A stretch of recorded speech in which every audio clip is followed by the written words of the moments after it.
মহারাজ বাথরুমে গিয়ে বসে থাকলে পূজা বলে, আরে তাড়াতাড়ি বলুন, কিছু তো একটা উপায় বের করতে হবে। মহারাজ বলে, আমার পেট গুড়গুড় করছে, আমি কি করব বুঝতে পারছি না। পূজা বলে, আপনি বাবা বা মিলিকে ফোন করে দেখুন না। ওদিকে প্রিয়াঙ্কা অর্পিতাকে বলে, সবকিছু জেনে যদি সোমনাথ আমায় বিয়ে করতে না চায় তাহলে কি হবে?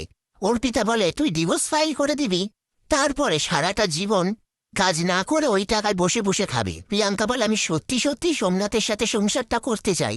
অর্পিতা বলে, তাহলে তুই কাউকে কিছু না জানতে দিয়ে বিয়েটা করেই নে।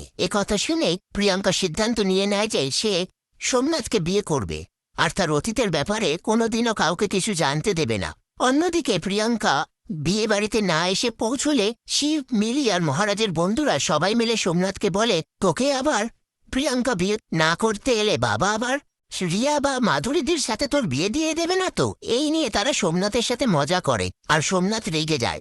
এদিকে সোমনাথ পূজাকে বলে, আর কোনো উপায় নেই, জানলা ভেঙে পালাতে হবে। এই বলে মহারাজ জানলা ভাঙে আর পূজার শাড়ি বেঁধে রেলিংয়ে টানিয়ে সেটা ধরে ওপর থেকে নিচে নামে। সেটা পূজার খোকন স্যার ওপর থেকে দাঁড়িয়ে দেখে। মহারাজ খোকন স্যারকে বলে, আপনি পূজাকে পড়ান।